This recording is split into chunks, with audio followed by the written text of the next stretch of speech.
Sabretooth, and this is what again we spoke about this a couple episodes ago.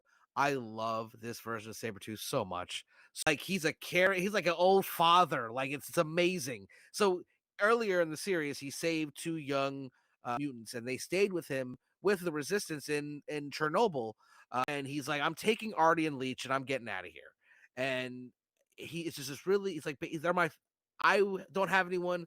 They don't have anyone. So you know what? I'm getting them out of here. We've lost so much in this war.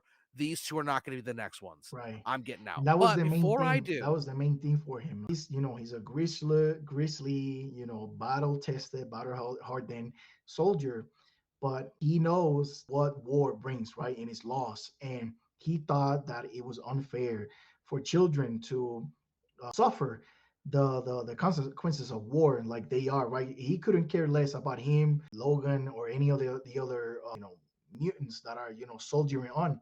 But the fact that they have children now and he's responsible for them because, like you say, he's the one who saved them. He wants to do better for them. it wasn't about running away from the fight.